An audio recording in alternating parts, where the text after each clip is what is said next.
Mesdames, Messieurs, bonsoir et bienvenue à l'émission Horizon Ressources Naturelles. Comment s'opère l'invasion fiscale en RDC dans le secteur minier et aussi, faut-il, oui ou non, abolir la TVA en République démocratique du Congo? Nous allons trouver des réponses dans cette émission avec l'invité, M. Jean-François Arménian, qui est économiste industriel, qui est team leader des organisations de la société civile du Haut-Katanga. Il est en même temps un expert dans le domaine parce qu'il a travaillé en RDC depuis plusieurs années. Et comme vous le savez, il a de l'expérience dans des thématiques comme de l'emploi, du droit des affaires, de la bonne gouvernance des entreprises minières et aussi de questions de ressources naturelles. Et nous recevons parce que les questions sont soulevées. Bonsoir, Monsieur Jean-François. Bonsoir, enchanté d'être avec vous. Après le reporting de l'initiative pour la transparence dans les industries extractives, l'ITE en RDC, il est constaté que les entreprises minières déclarent ce qu'elles payent à l'État congolais parce que nous sommes dans un système déclaratif et l'État congolais déclare ce qu'il a reçu des entreprises minières. À ce niveau, on constate que les choses se passent de très bonne manière. La question qui reste posée est celle de savoir est-ce que les entreprises minières déclarent ce qu'elles devaient réellement déclarer? Oui, mais nous, le constat que nous avons fait avec les membres de la société civile à travers l'analyse des différents reportings que fait ITE et déclarations que font les entreprises, nous avons constaté que ce que déclarent les entreprises n'est pas en conformité pour beaucoup d'entre elles, avec la réalité de ce qu'elles devraient payer à l'État.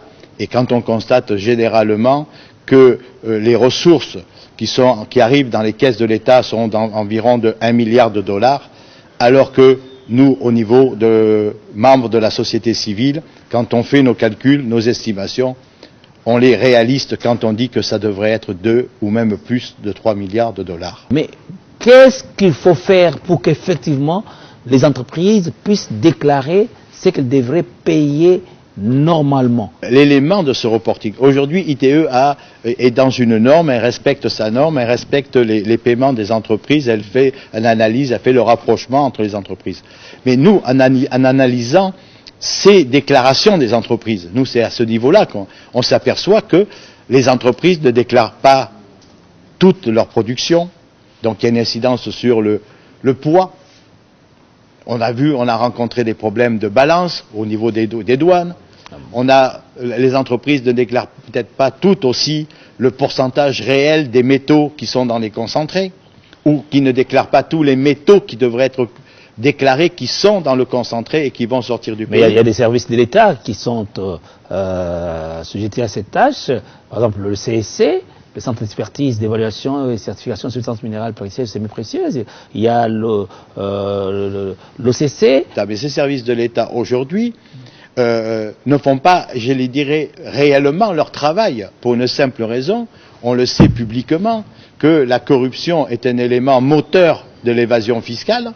D'accord ? S'il y a peu de ressources qui arrivent dans les caisses de l'État en matière de taxes, d'impôts, de redevances, c'est qu'il y a des raisons. Ces raisons, elles sont aujourd'hui par certaines entreprises minières, je ne les mets pas toutes dans le même sac, comme on dit, qui vont aujourd'hui, avec de simples petites contributions vers des corrompus, nous allons dire, d'agents de l'État, qui vont encaisser 1000, 2000, 10 000, 15 000 dollars. De l'autre côté, l'entreprise fait une évasion fiscale qui est cachée derrière la mauvaise déclaration des poids, des matières premières qui sont exportées, ou de la répartition des matières premières, etc. Voilà un élément important, où par exemple, quand on va effectuer des contrôles dans les entreprises, d'accord, le contrôle ne se fait pas en matière du nombre d'expatriés, en matière de la valeur qui sont inscrits au niveau j'allais dire des déclarations, des investissements. Vous savez que quand on ne veut pas payer, si on prend aujourd'hui, c'est un constat que nous avons fait dans les rapports ITE, nous avons vu que les sociétés minières ne payent pas d'impôt sur les sociétés, sauf l'impôt libératoire de 1%. Et pourquoi? Pour une simple raison. Quand une entreprise, mais ça c'est le jeu dans tous les pays du monde, une entreprise aujourd'hui va diminuer ses recettes, va augmenter ses dépenses pour ne pas payer d'impôts. La redevance, elle est calculée, et je vous ai dit, on reviendra parler là-dessus, elle est calculée sur le tonnage et le pourcentage de métaux ou d'un métal peut-être. Il faudra parler des problèmes, par exemple, sur le tantal qui est contenu dans le coltan, alors qu'il y a d'autres métaux dedans. Donc on ne déclare que ce que, peut-être pas la réalité. S'il y a corruption, et quand on parle de corruption, il y a des corrupteurs, il y a des corrompus. Tout à fait. D'accord. Et donc, quand on arrive pour donner des bordereaux, dans les rapports ITE, nous avons constaté que des bordereaux d'expédition étaient utilisés pour 2 ou 3 camions identiques. Le même bordereau servait pour 2 ou 3 exportations. Quand nous rencontrons les membres de la société civile du Haut-Katanga, sont en contact avec les membres de la société civile en Zambie, quand nous avons des informations qui nous disent qu'il y a eu tant de camions qui sont passés en Zambie, alors que le poste de douane nous dit qu'il y en a la moitié qui sont passés.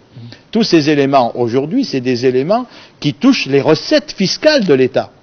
Et là, nous parlons déjà, ce sont des réponses à la question que nous avons posée. Comment s'opère l'évasion fiscale en RDC? Donc, ce sont là les pratiques. Si on veut supprimer l'évasion fiscale aujourd'hui, il faut redonner au service de l'État. C'est l'État qui doit, dans tous les pays du monde, c'est les services fiscaux de l'État qui sont là, ou des services ajoutés, de contrôle, qui vont venir contrôler les entreprises. Est-ce que les pièces comptables dans les entreprises sont des pièces comptables réelles? Est-ce que c'est des photocopies?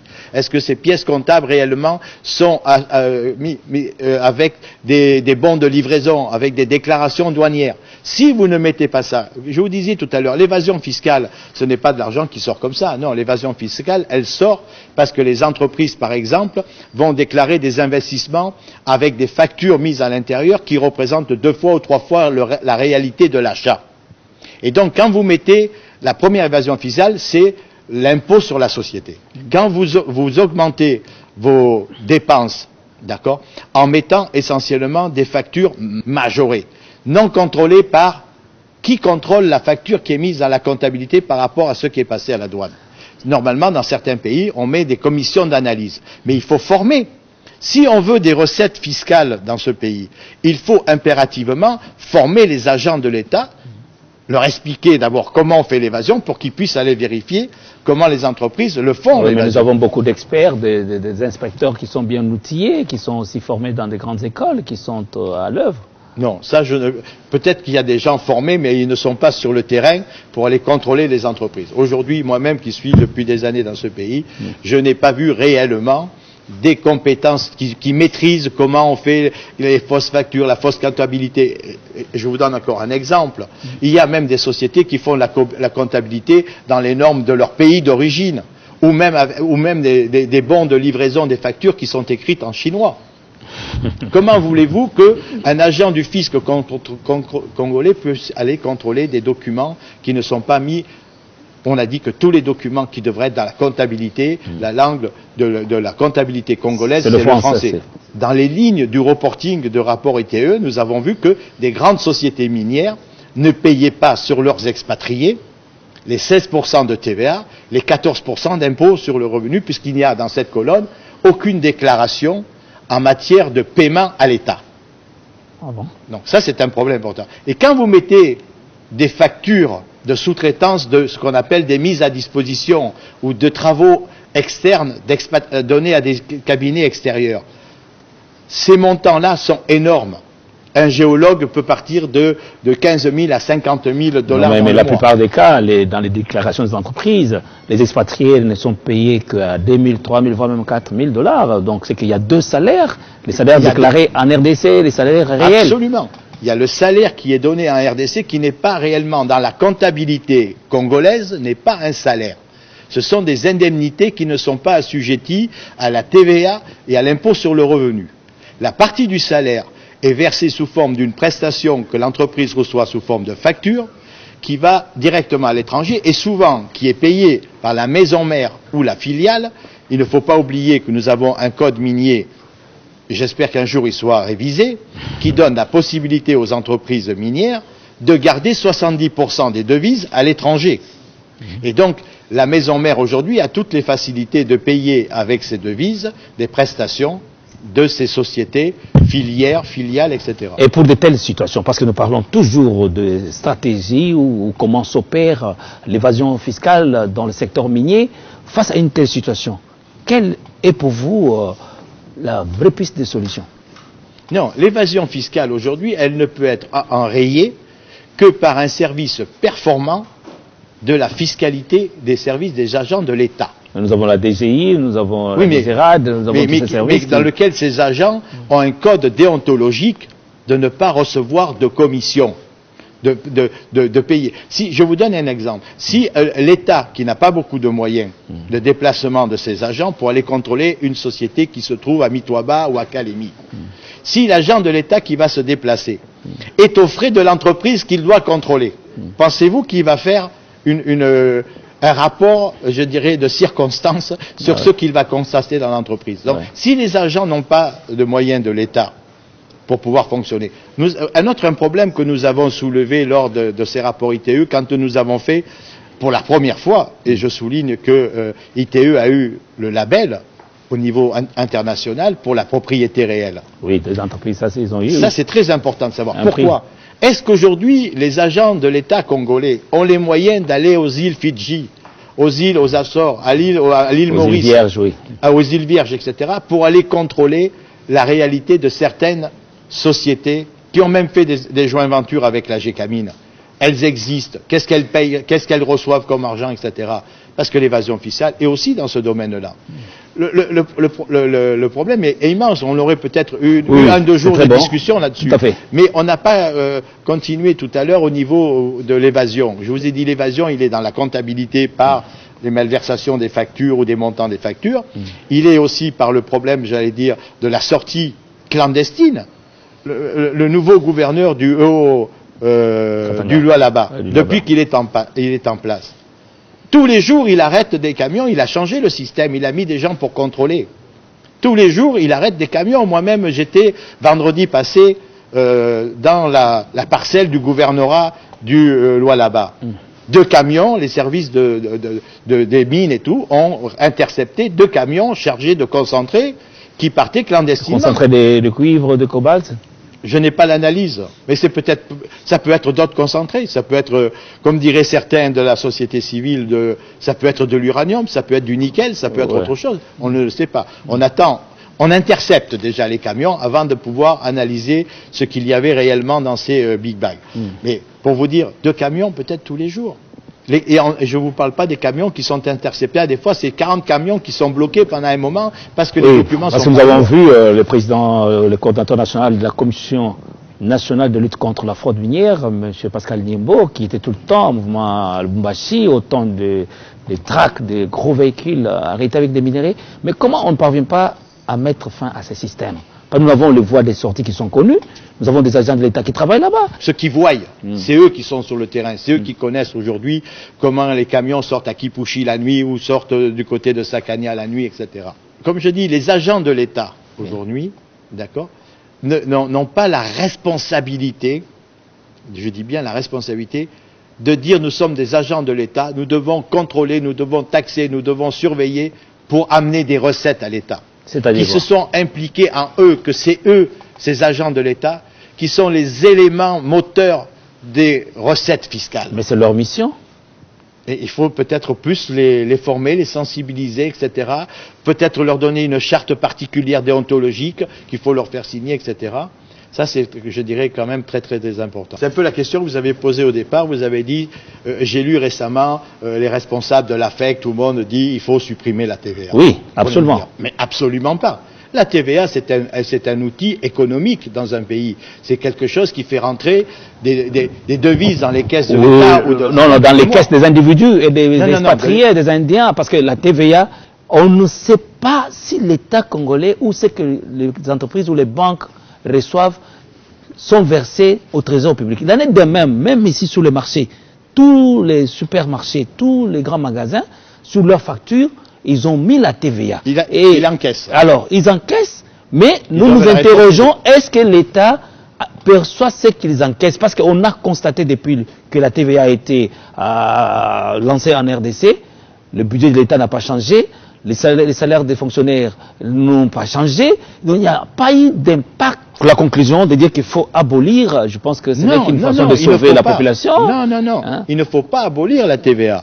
Il faut la mettre vraiment à exécution avec des contrôleurs qui vont vérifier que les entreprises payent quelque chose à l'État.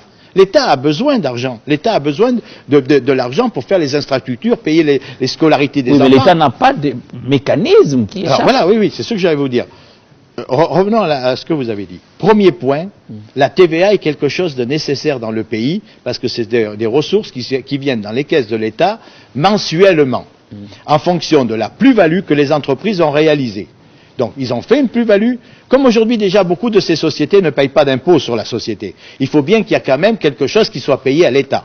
Et donc, c'est le système de la TVA qui a été mis en place depuis des années dans les pays européens, etc., et qui a porté ses fruits. Mais il faut que l'État montre qu'elle a le moyen de vérifier et de contrôler que ces gens payent réellement la TVA. Maintenant, le deuxième problème que vous dites, c'est les sociétés aujourd'hui devraient payer la TVA. Vous parlez, tout à l'heure, vous avez cité 10 000 agents expatriés. C'est à peu près ce qu'il y a aujourd'hui dans le Grand Katanga, on va dire, entre les Chinois, les Indiens, les Sud-Africains, les Australiens, etc.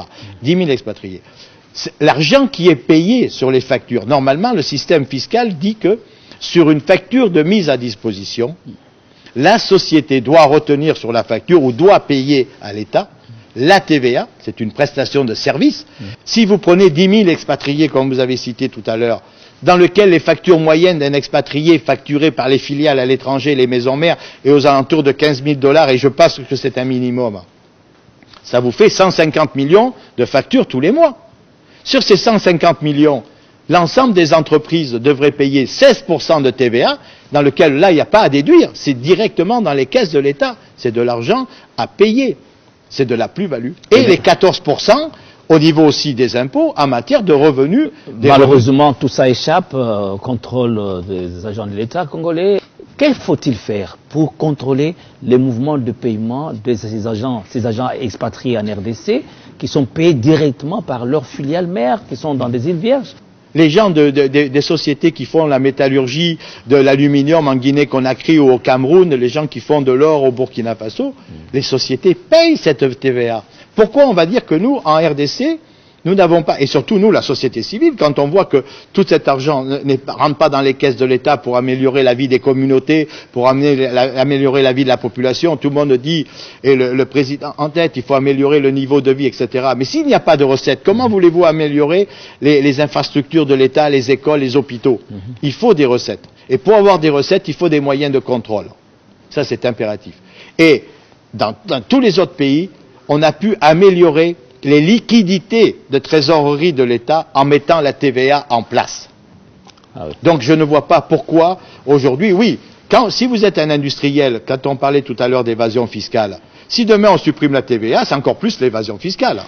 On dit la chute des cours des métaux a paralysé pas mal le fonctionnement du secteur minier et même le budget de l'État de cette année n'a pas été considéré comme ses doigts. Il y a eu des entreprises minières qui ont fermé, il y en a qui se sont dit en difficulté parce que la chute des cours des métaux sur le plan international et les choses sont devenues ou marchent très difficilement. Avez-vous un commentaire là-dessus?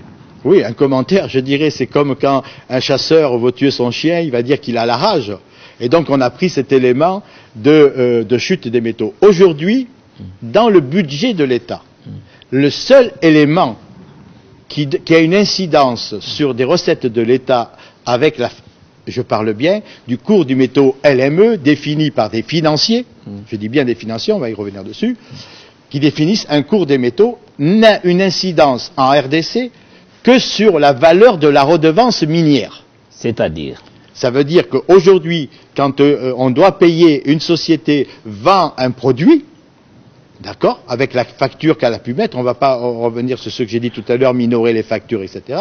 Quand le produit sort de la RDC, il a un bordereau sur lequel il y a un poids et un pourcentage de métaux dans cette expédition.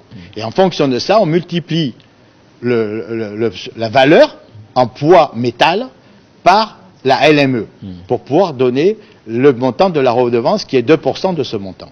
Donc c'est le seul élément aujourd'hui. Les autres impôts, les taxes routières, on a parlé des impôts sur les salaires et tout ça, la LME n'a rien à voir là-dedans. Donc le seul incidence, il y a. Maintenant, il y a la réalité des choses. Oui, mais parce qu'on peut savoir, on peut bien le dire, en RDC, on sait que le cours des métaux, vers les années 2010-2013, il y a eu pour le cuivre, par exemple, qui est allé jusqu'à 7 000, 10 000 $.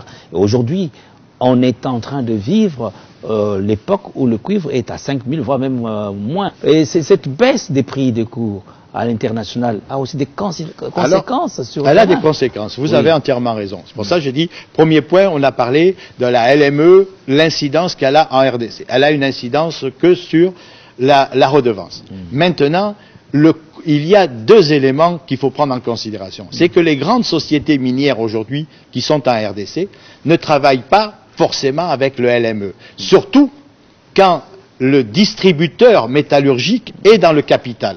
Je prends l'exemple de Glencore ou d'autres sociétés qui sont des vendeurs de métaux aujourd'hui, qui sont... Non, ils n'ont pas fermé, ils sont en stand-by, et on va y revenir. Et qui sont mis actionnaires dans ces sociétés parce qu'ils ont apporté de l'argent. Les cours moyens du cuivre, depuis des années, ont toujours été aux alentours de 5 000 $. 5 000 $. 5 000 $. On va faire une grande moyenne, 5 000 $. Depuis des années. Ça, c'est le cours de la LME. Le cours du cuivre aujourd'hui, il n'est pas basé que LME. Parce que quand un industriel comme de la distribution métallurgique comme Glencore vend son cuivre, d'accord, à des industriels qui vont en faire des sous-produits, il ne vend pas son cuivre au niveau de la LME. Il vend son cuivre au niveau du cours industriel. C'est pour ça que depuis très longtemps, dans le système des cotifications des entrées, on a demandé qu'il y ait, comme dans le passé, je parle de 50 ans en arrière, qu'il y ait un cours industriel des métaux. Qui est différent du cours financier. Qui est différent du cours financier. Mais on va revenir pourquoi le cours financier a cette fluctuation. Les industriels européens qui achètent le cuivre, eux, ils ont des stabilités qui leur sont imposées par le système économique de leur pays. Une inflation de 3%.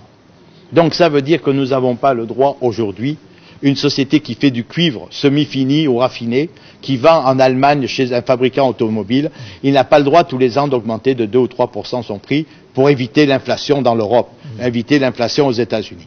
Ça, c'est un point qu'il faut prendre en considération.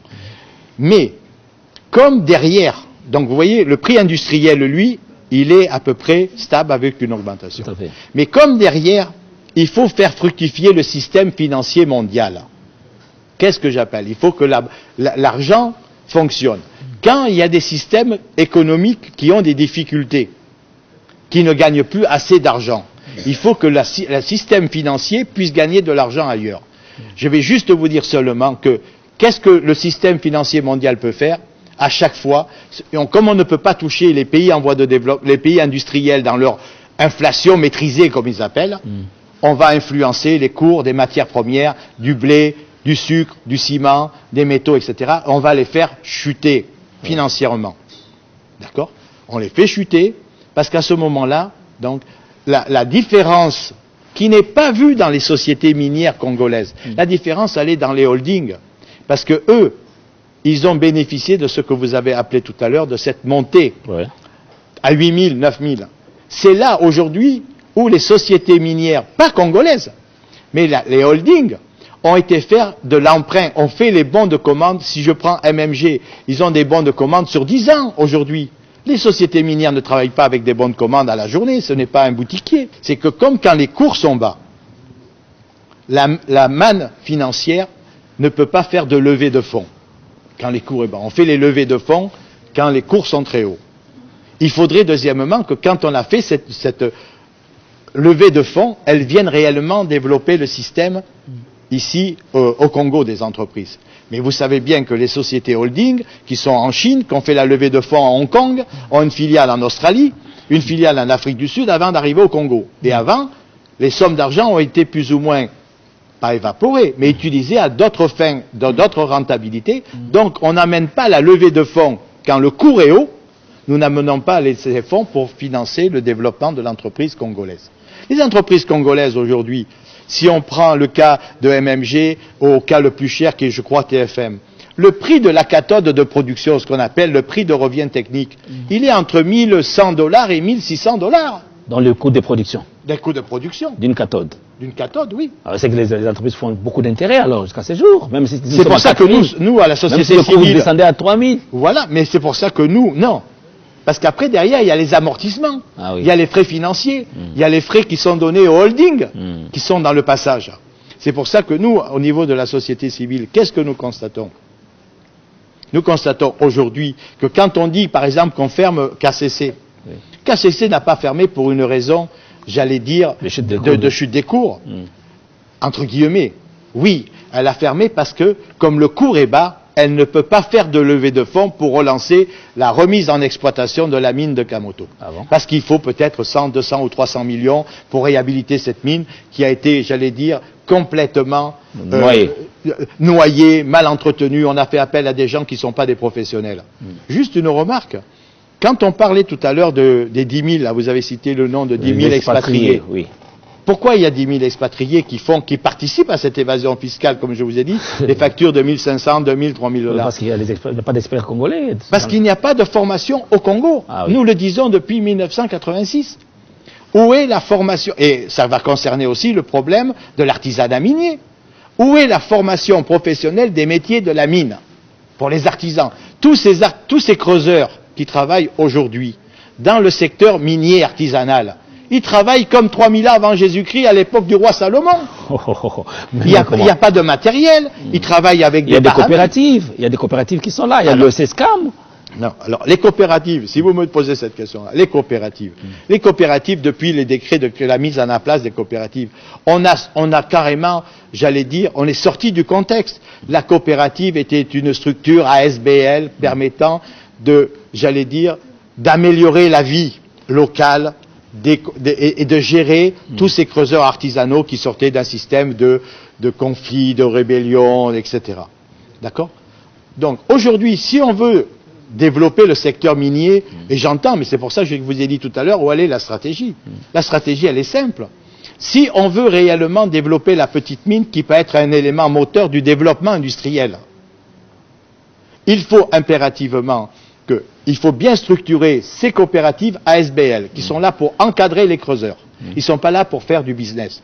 Dans le dernier rapport que nous avons eu dans une commission de IDAC, l'investissement durable au Katanga, les coopératives qui étaient présentes ont dit comment les patrons des coopératives, d'accord, ont des humeurs, ont des 4x4, ont des appartements en Afrique du Sud, et que les creuseurs sont toujours les pieds nus dans la boue, etc., avec des barres à mine, etc. Mais ils gèrent mal, hein, c'est qu'ils gagnent. Non. Ça serait plus loin à vous expliquer. Le problème, c'est que les coopératives sont sorties de leur contexte.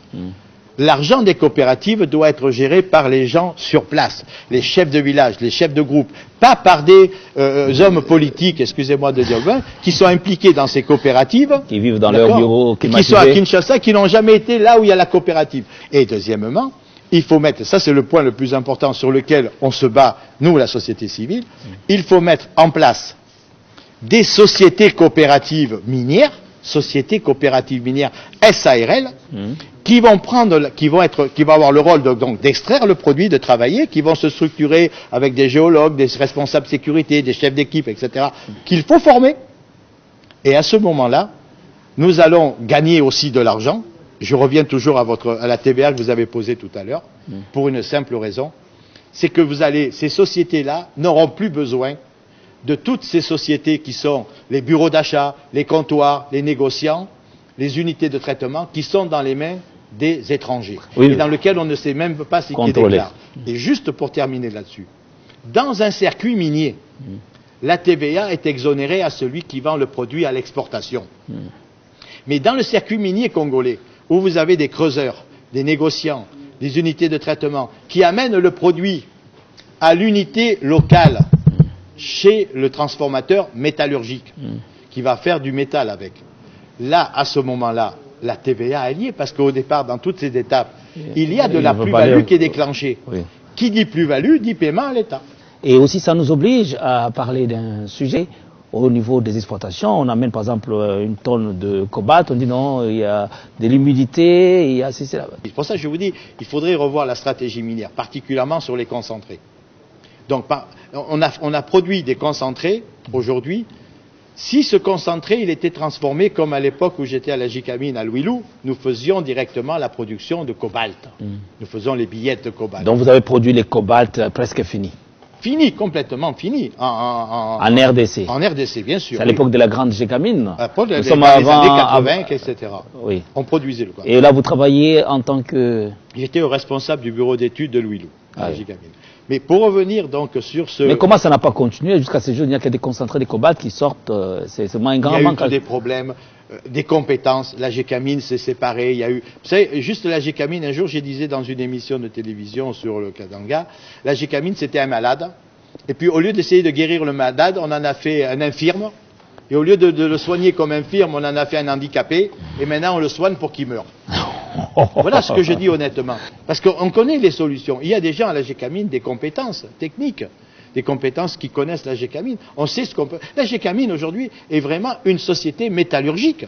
Si on veut sauver la Gécamine aujourd'hui, puisque vous me posez cette question, il faut la sauver dans une stratégie non pas minière extractive, mais dans une stratégie minière métallurgique, chimique, c'est-à-dire transformation. Faire des métaux. Mais on ne peut pas faire les métaux qu'on n'a pas extraits. C'est toute une chaîne, extraire, produire, traiter. Dans la stratégie, oui. Redéveloppons l'artisanat minier pour qu'il devienne la petite entreprise minière. En 2002, quand on a appuyé la mise en place des coopératives, les premiers clients étaient la Gécamine. La Gécamine s'est relancée essentiellement en 2002 parce qu'on a amené, les creuseurs amenaient les produits. Oui. Donc on peut relancer une société métallurgique. D'accord? Comme je vais vous donner juste un exemple. La RDC pourrait être au monde, écoutez-moi bien, le premier producteur de bronze et de laiton. Parce que la RDC a du cuivre, a du zinc et a de l'étain, la quasi-tellurite. Ouais. Si on mélange ces produits, le zinc et le cuivre, on fait du laiton, et si on mélange le cuivre avec de l'étain, on fait du bronze. Pour revenir. On pourrait développer l'extraction minière de la petite mine si on fait venir des industriels qui vont faire du bronze et du laiton. Mais si vous faites venir des industriels qui vont faire du bronze et du laiton avec la matière première qui est dans le sol congolais, et que vous leur dites « Ah, mais il faut passer au service des mines pour prendre des titres miniers », que certains ont pris à des petites sommes, ils vont augmenter la somme. Ils disent « Non, nous sommes des métallurgistes. » Et je vous signale qu'un métallurgiste, un vrai métallurgiste, il sait produire son électricité. Dans tous les autres pays du monde, un métallurgiste, quand il fait son étude de faisabilité, il sait qu'au Congo, quand vous faites une étude, il faut être réaliste, vous faites une étude au Congo pour faire une usine métallurgique, et après, quand vous avez fini l'usine, vous dites, il n'y a pas de courant. Donc, vous voyez, tout ça, c'est, j'allais dire, une combine, on va dire. Oui. On sait, parce que je ne voudrais pas rentrer dans les détails de certains qui ont eu de l'argent, qui disent, mais non, on ne peut pas fournir parce qu'il n'y a pas d'électricité. Non, un métallurgiste, il fait son courant. Les gens qui sont au Niger, au Burkina Faso, qui font la métallurgie, ils font leur courant. En une phrase, quelle stratégie pour changer les choses dans les secteurs miniers? Premièrement, le rôle des agents de l'État à exécuter correctement leurs fonctions. Deuxièmement, qu'on se mette vraiment autour d'une table, les professionnels, du ministère pour dire définissons vraiment une stratégie, mais pas que minière, industrielle en même temps. Le pays, vous savez, si vous voulez créer des emplois dans un pays, il n'y a que le développement industriel qui peut le faire. Jean-François Armeyen, je vous dis merci. Merci bien. Mesdames, Messieurs, nous disons merci d'avoir passé avec nous ce moment. Nous fixons rendez-vous pour un autre numéro de l'émission Horizon Ressources Naturelles très prochainement. Bonsoir.